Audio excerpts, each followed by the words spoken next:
Welcome guides, আমি সুব্রত। আপনারা দেখছেন আপনাদেরই প্রিয় ইউটিউব চ্যানেল এসকেকে ওয়ার্ল্ড। বন্ধুরা, আপনাদের মধ্যে এমন প্রচুর বন্ধু রয়েছেন যারা হয়তো পেনি স্টককে খুব বেশি পছন্দ করেন, কারণ পেনি স্টকের শেয়ারের দাম থাকে খুব অল্প এবং সেখানে নাম্বার অফ কোয়ান্টিটির শেয়ার আপনি প্রচুর কিনতে পারেন। খুব অল্প ইনভেস্ট করে অনেক বেশি প্রফিটের আশায় আপনারা এই ধরনের স্টকে ইনভেস্ট করেন, কিন্তু পেনি স্টকে ইনভেস্ট করে আমাদের মতন ইনভেস্টারদের টাকা অনেক সময় কিন্তু ডুবে যায়। তার চরমতম একটা উদাহরণ হচ্ছে এই Mishtann food limited. Mishtann food limited fraud করেছে শেয়ার মার্কেটের ইনভেস্টারদের সাথে। কিভাবে করেছে?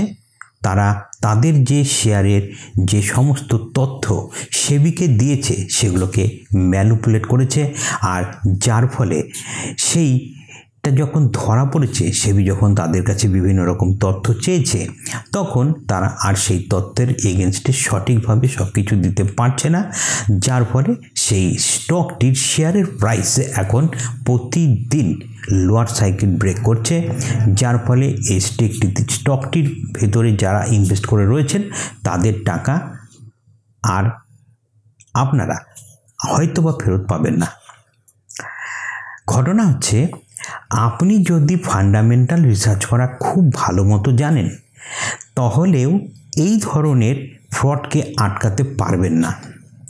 কারণ এই মুহূর্তে আপনি ইউটিউবে প্রচুর ভিডিও দেখতে পাচ্ছেন যেখানে আপনাদেরকে বলা হচ্ছে যে আপনারা আগের থেকে কেন এই ধরনের ফান্ডামেন্টাল রিসার্চ করেননি, বা এই ধরনের পয়েন্টগুলিকে যদি আপনারা ভালো মতন চেক করতেন তাহলে আপনারাও এই বিষয়টি ধরতে পারতেন যে কোম্পানি আপনাদের সঙ্গে চিট করছে।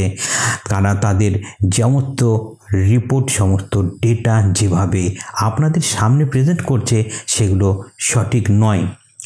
তো আমি এই ধরনের ইউটিউবার বন্ধুদের কাছে প্রশ্ন করছি, ভাই তোমরা যদি এতই ভালো অ্যানালিসিস্ট হয়ে থাকো তাহলে তোমরা কেন আগে থেকে এই সমস্ত কোম্পানির নাম বলতে পারো না? যখন কেস সামনে আসে তারপরে তোমরা পাবলিককে দেখাও যে এটা দেখলেই আপনারা বুঝতে পারতেন, এই ডেটাটা দেখলে আপনারা বুঝে যেতেন। আমার মনে হয় এই ধরনের ইউটিউবারদের সংখ্যাই মার্কেটে অনেক বেশি রয়েছে। আমি খুব ভালো ফান্ডামেন্টাল রিসার্চ করতে পারি না, আপনিও যতটুকু জানেন আমিও ততটুকু জানি। ফান্ডামেন্টালে আমরা যে সমস্ত রেশিওগুলো দেখি, যে সমস্ত রিপোর্টগুলো দেখি, যে সমস্ত ফান্ডামেন্টাল রিপোর্টের মধ্যে যে সমস্ত রিপোর্ট আছে, পি রেশিও, শেয়ারের প্রাইস, তারপরে প্রতি বছর কিভাবে দিয়ে যাচ্ছে, পিইও, সিইও, এরকম আড্ডা বহুত পয়েন্ট থাকে।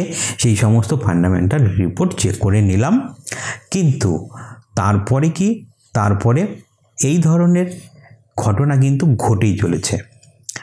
আমার তো মনে হয় এই মিস্টান ফুড ছাড়াও 2025 সালে আপনি দেখতে পারবেন প্রচুর কোম্পানি এইভাবে ম্যানিপুলেট ডেটা প্লট করে ইনভেস্টারদের কাছ থেকে টাকা তারা তুলেছে তাদের বিভিন্ন কোম্পানির নাম করে।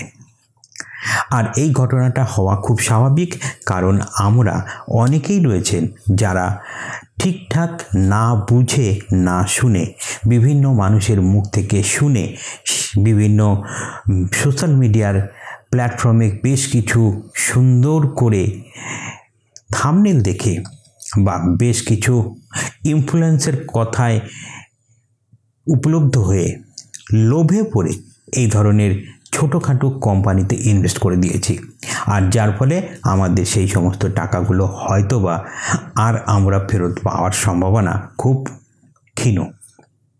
তো এই অবস্থায় দাঁড়িয়ে আপনাদের কি করা উচিত?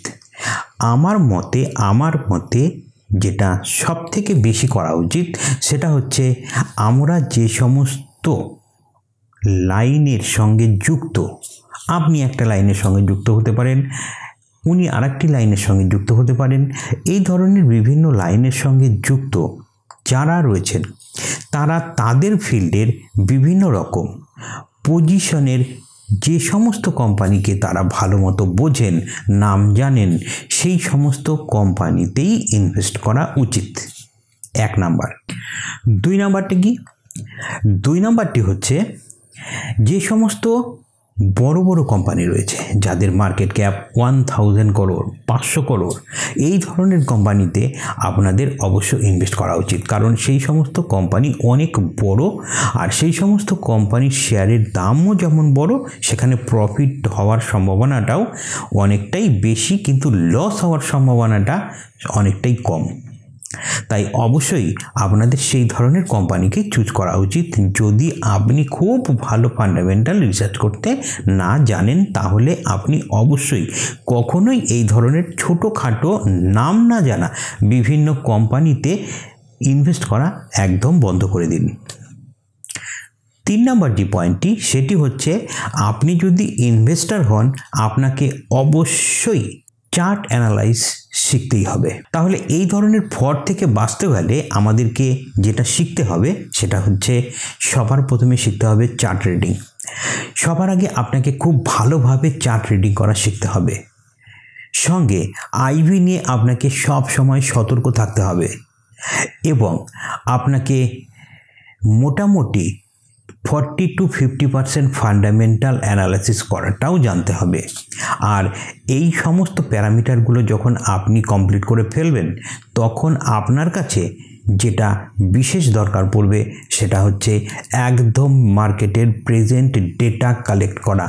সেটা কিভাবে করবেন, সেটার জন্য রয়েছে বিভিন্ন রকম ইন্ডিকেটার, বিভিন্ন রকম ওয়েবসাইট। সেই সমস্ত ওয়েবসাইট ঘেঁটে আপনাকে সেই সমস্ত তথ্যগুলো সব সময় আপডেট রাখতে হবে, আর তবেই আপনি এই ধরনের ফ্রডের হাত থেকে বাঁচতে পারবেন। কখনোই অন্যের কথা শুনে, বিভিন্ন ইউটিউবারদের কথা শুনে কোনো রকম স্টকে আপনি ইনভেস্ট করবেন না। আপনার হার্ড অ্যান্ড মানিকে কখনোই এভাবে অন্ধকারে ফেলে দেবেন না। তো বন্ধুরা, আজকে এটাই ছিল ভিডিও। আশা করি এই মিস্টান ফুড অ্যান্ড লিমিটেডের এই অধঃপতন খবরটির থেকে আপনারা নিজেদেরকে আগামী দিনে অবশ্যই সতর্কে সাবধানে রাখতে পারবেন।